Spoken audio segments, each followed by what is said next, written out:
Hello friends, நம்ம favourite சீரியலில் அடுத்து என்ன சுவாரஸ்யமாக நடக்குதுன்னு பார்க்குறீங்க. மல்லி போன கார் வந்து ஆக்சிடென்ட் ஆகிடுச்சு.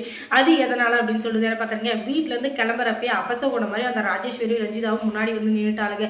இவளுங்க இருந்துக்கிட்டு பெரிய புடங்க மல்லிகை மாதிரி உட்காந்துக்கின்னு எங்கடா போகிற விஜய் அப்படின்னு சொல்லிட்டு கேட்க, நாங்கள் சின்னதாக ஒரு அவுட்டிங் போகலான்னு இருக்கோம் வெண்பாக்காக அப்படின்னு சொல்லிட்டு சொல்கிறேன். அதுக்கு எதுக்கு அப்படின்னு சொல்லுவோம். வெண்பா ஆசைப்பட்டா இல்லை விடுக்கா வேறு என்னக்கா பண்ணுறது அப்படின்னு சொல்லிட்டு இவங்க 3 பேர் கிளம்புறாங்க. அப்புறம் சரி பத்திரமா போயிட்டு வா, வேறு என்ன சொல்ல நீ முடிவு பண்ணிட்டேன், இனிமேல் நான் சொன்ன கேட்க வைப்பறேன், சரி கிளம்பு அப்படின்னு சொல்லிட்டு அவங்க சொல்லிடுறாங்க. அதுக்கப்புறமா வந்துக்கிட்டு ஒரு ஃபோன் காலை பண்ணுறான். யாரை கிடந்துன்னு பார்க்குறீங்க, ஒரு ரவுடிக்கு.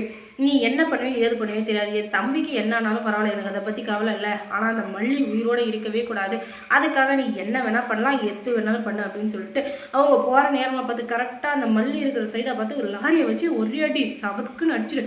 அதுக்கப்புறம் அந்த காரை தூக்கி போட்டாலும் சரி நொறுக்கி போட்டாலும் சரி எனக்கு அதை பற்றி கவலை இல்லை, அதனால் நீ அவளை ஆக்சிடென்ட் பண்ணிவிட்டு நல்ல விஷயத்த மட்டும் என்கிட்ட சொல்லு, இல்லை தப்பிச்சிட்டா அப்படி இப்படின்னு சொல்லிட்டு வேறு எதனா விஷயம்னு எனக்கு ஃபோன் பண்ணேன், அதுக்கப்புறம் நான் மனுஷாவே இருக்க மாட்டேன் பார்த்துக்கோ அப்படின்னு சொல்லிட்டு அவங்க வந்துட்டு ஃபோனை வச்சிடுறாங்க. அதுக்கப்புறம் அந்த ரவுடி இருந்துக்கிட்டு நல்ல பேமெண்ட் கிடைக்க போகுது, ரொம்ப நாள் கழிச்சு சரியான வேட்டை, இந்த வேட்டையை மட்டும் நான் விட்டவே மாட்டேனே அப்படின்னு சொல்லிட்டு இவன் இருந்துக்கிட்டு நல்லா பெரியோட இருக்கான். இதுதான் சாக்குன்னு சொல்லிட்டு சரி இதை வந்து நல்லபடியாக செஞ்சு முடிச்சா நமக்கு நல்லா லம்பாக கிடைக்கும், லைஃப் டைம் செட்டில்மெண்ட் வேறு பண்ணுறேன்னு சொல்லியிருக்காங்க அப்படின்னு சொல்லிட்டு இவனும் சரியான வெறியோட இருக்கான். அவங்க 2 பேரும் ஐஸ்கிரீம் பார்லர் போயிட்டு அதுக்கப்புறமா ஒரு ரோட்டு கடையில் இருக்கிற கடையில் இலையும் வாங்கி குடிக்கலாம் அப்படின்னு சொல்லிட்டு நிற்கிறாங்க.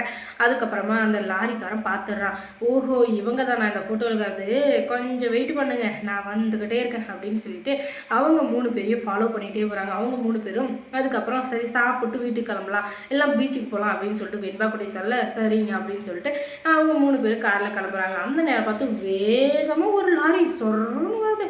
அதுக்கப்புறம் பள்ளிக்கு ஒரே பயம் வருது, என்ன இந்த லாரி இவ்வளோ வேகமாக வருது, அச்சோ நம்மளை மோதிட்டு என்ன பண்ணுறது, விஜய் கொஞ்சம் பார்த்துக்கோங்க அப்படின்னு சொல்லிட்டு சொல்கிறதுக்குள்ளே வந்துவிட்டேன் டாமான்னு மோதிடுது. அதுக்கப்புறம் காரு 10 பெல்ட் அடித்து 10வது இடத்துல போய் நிற்குது. ஆனால் அதிர்ஷ்டவசமாக எல்லாம் சீட் பெல்ட் போட்டதுனால யாருக்கும் எதுவும் ஆகலை. ஆனால் மல்லி பக்கத்துலேயே வந்து இடிச்சதுனால மல்லிக்கு பயங்கரமான அடி, மூச்சு விட முடியாமல் பயங்கர ஒரு மயக்கத்தோட படுத்துட்டு இருக்காங்க.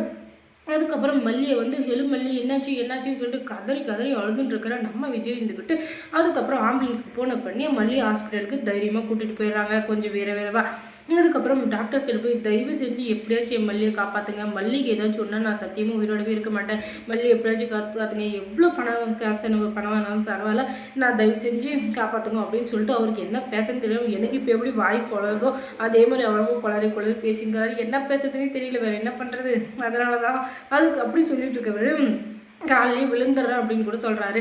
நீங்கள் எதுக்கும் கவலைப்படாதீங்க, நத்திங் டு வரி, எல்லாம் கடவுள் விட்ட வழியில் தான் இருக்குது, நாங்கள் முடிஞ்ச அளவுக்கு ட்ரை பண்ணுறோம் அப்படின்னு சொல்லிட்டு அவங்க உள்ளே போயிடுறாங்க. அதுக்கப்புறமா மல்லிக்கு ட்ரீட்மெண்ட் பயங்கரமாக போயிட்டுருக்கு. அதுக்கப்புறம் டாக்டர்ஸ் வந்து கொஞ்சம் சீரியஸாக தான் இருக்காங்க, கொஞ்சம் வந்து நம்ம ரிஸ்க் எடுத்து தான் ஆகணும் அப்படின்னு சொல்லிட்டு ஒரு குண்டை தூக்கி போட்டுடுறாங்க. சரி இவங்களோட வேலை இதுதானே அப்படின்னு சொல்லிட்டு நம்ம நினைச்சாலும் இன்னொரு பக்கம் என்ன தான் பண்ணுறதுன்னு தெரியாமல் சாமியெல்லாம் போய் கும்பிட்டுக்கிறாரு. அதுக்கப்புறம் டாக்டர் ஒரே டைம் நான் போய் மல்லியை பார்த்து பேசிட்டு வந்துடுறேன் அப்படின்னு சொல்ல அவங்க மயக்கத்திருக்காங்க, நீ எப்படிங்க பேசுவீங்க அப்படின்னு, தயவு செஞ்சு உங்கள் காலைல விட என்ன ஒரு டைம் பார்க்க அனுமதி கொடுங்க அப்படின்னு சொல்லிட்டு சொல்கிறாங்க. உடனே சரி கொஞ்சம் சீக்கிரம் போய் பார்த்துட்டு வந்துடுங்க அப்படின்னு சொல்லிட்டு சொன்னதும் குடுன்னு ஓடுறாரு.